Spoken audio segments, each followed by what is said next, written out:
7 o'clock in the morning. Time to go home.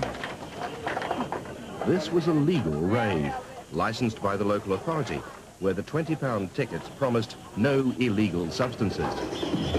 But that's impossible. Ecstasy, which is illegal, fuels the rave scene, and we wanted to flush out the drug dealers and the big suppliers.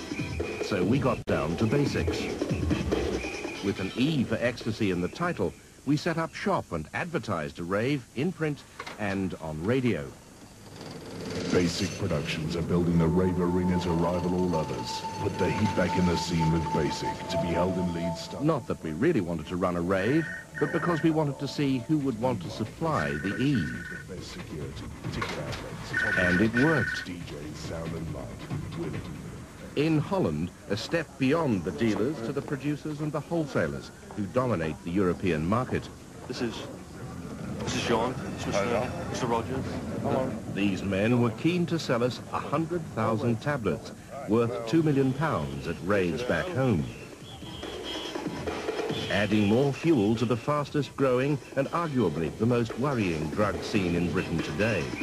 Indeed, one ecstasy tablet can kill. And how much was she given? 1 tablet. With what result?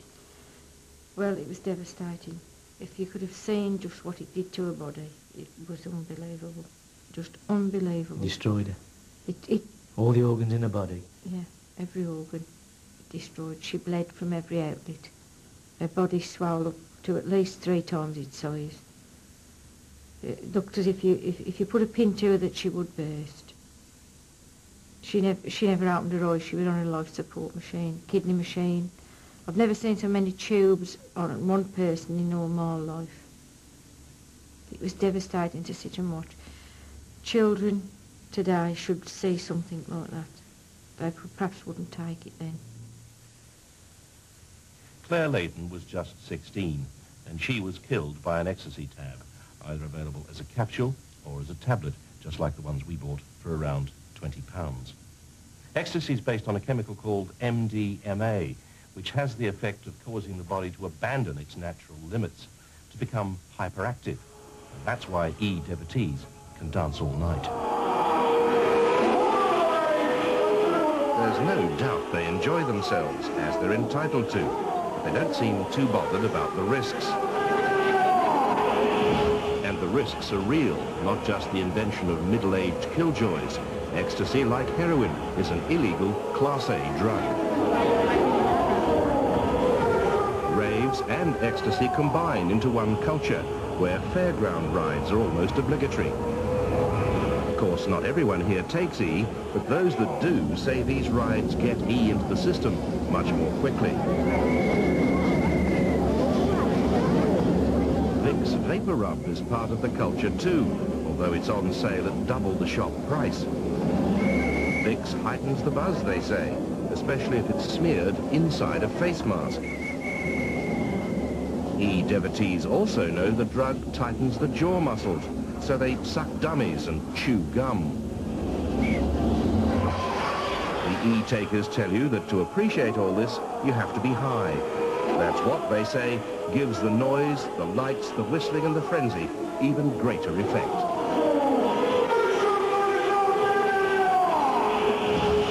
To the parents, it's a world apart. Indeed, the night Claire Layton went out, her parents felt reassured by what they were told. It was a fatal misunderstanding.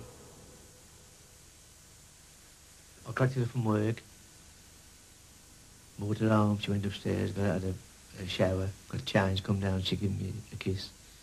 They collected her from the bottom of our drawer, didn't they? Me and my wife went down the drawer and they said, oh, you look after her, and they said, oh, don't worry, Mr. Layton, we'll look after her for you. You don't drink, you know what I mean? I thought, well, that's half the battle. But it's not. Instead, E-fans use carbonated soft drinks to enhance the effect and mineral water to combat dehydration. Surveillance film shot in the ladies' restroom at a rave shows the mineral water much in evidence. In 9 hours of surveillance, filmed with police cooperation, drugs dominate the conversation and the action. The blonde girl takes her E-tab out of a cigarette packet. The taste is foul, but she hopes the feeling will be fine. On the dance floor, Special K, a new and even more dangerous drug than ecstasy, is also on offer. This girl has just bought some. That's not Special K.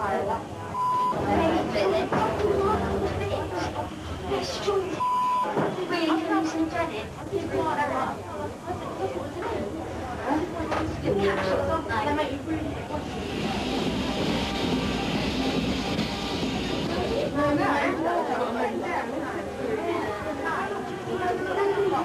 The girl on the left has just taken her E-tablet. The girl to her right will now pop hers.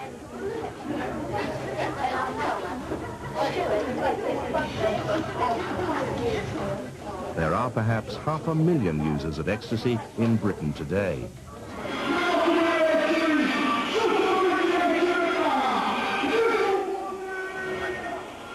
One girl who popped her tab earlier returns. It seems to be working.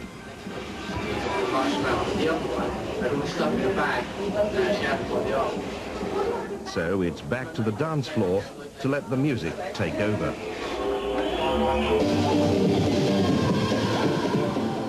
The users are looking forward to a pleasant experience, a high, an enjoyable rave. However, they are running a risk. The people who are taken ill are really ill. They're in an intensive care unit. They have pipes and tubes in many parts of them, and people are fighting for their lives. Their parents can't talk to them, and they can't talk to their parents. And at that stage, you often don't know whether they're going to recover or not. It's a very hard fight to bring some of these people back into life.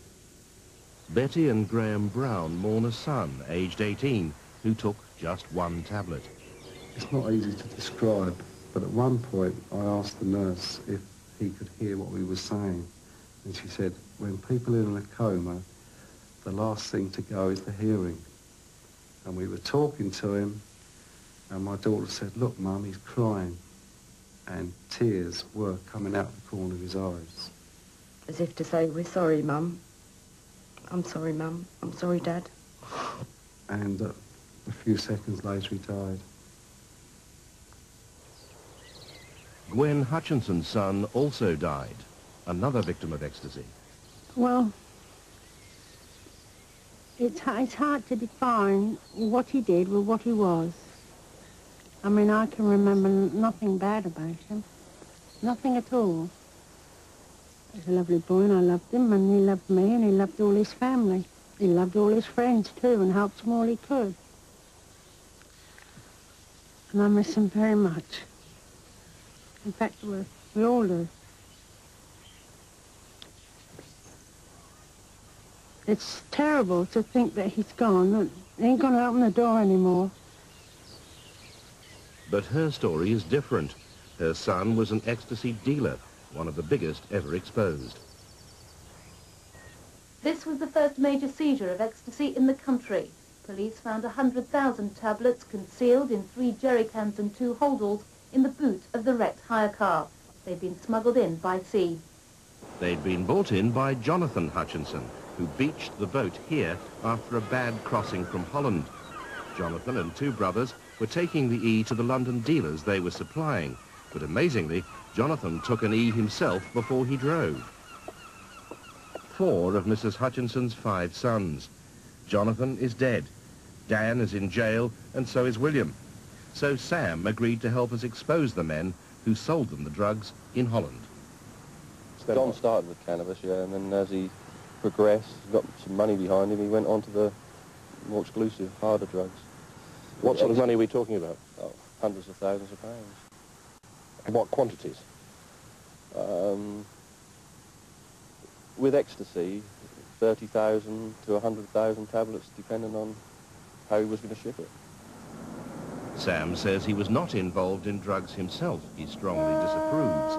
But he did visit Jonathan in Holland and knows his way round. He wanted to help us set up the Dutch wholesalers and producers and then in London to reveal the dealers who bought from his brother and then supplied the raves. I've never been to a party, and I've been to over 100 now, where alcohol has been present. And of course the youngsters then will tell you, we don't drink, so we pop 2 tablets instead. And they believe they're safe taking ecstasy as opposed to drinking beer, spirits or whatever. So the separation between the two is nearly impossible. In my opinion, there will never ever be a clean rave acid scene party. Another town, another legal rave, licensed by the local authority. The effects of taking E are erratic. Few people die suddenly, but many more are slowly poisoned. In the end, dying from E is like dying from sunstroke from the inside. By the time they get to hospital, they usually have a very high body temperature, between 40 and 43 degrees, which is, in old units, that's between about 104 and 110 degrees. And that means that people are very close to death from heat stroke when they have a temperature like that. This time, the teenager has hidden the illegal E tablet in his shoe and is therefore handed over to the police. Ironically, that could be a lucky escape. New evidence from the National Poisons Unit points to E causing long-term brain and liver damage. It's not until the tap on the door saying that my little boy or girl's been arrested in possession of certain drugs that the reality is driven home. Even then they don't believe it until they actually see someone down in the custody block. Or they're dead. Or they're dead, yeah. Poison, ecstasy is poison, don't take it. Don't even try a little weeny bit of one, take none. This was a legal rave, licensed by the local authority, where the £20 tickets promised no illegal substances. But that's impossible. Ecstasy, which is illegal, fuels the rave scene, and we wanted to flush out the drug dealers and the big suppliers. So we got down to basics, 100,000 tablets, worth £2 million at raves back home. Adding more fuel to the fastest growing and arguably the most worrying drug scene in Britain today. Indeed, 1 ecstasy tablet can kill. And how much was she given? Would want to supply the E. And it worked. In Holland, a step beyond the dealers to the producers and the wholesalers who dominate the European market. This is John. This is Mr. Rogers. Hello. These men were keen to sell it.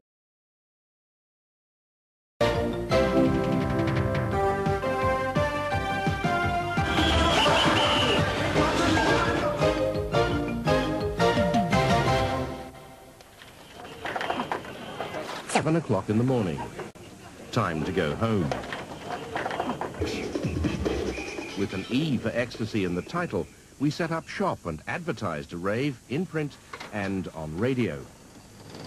Basic Productions are building the Rave arena to rival all others. Put the heat back in the scene with Basic, to be held in Leeds. Not that we really wanted to run a rave, but because we wanted to see who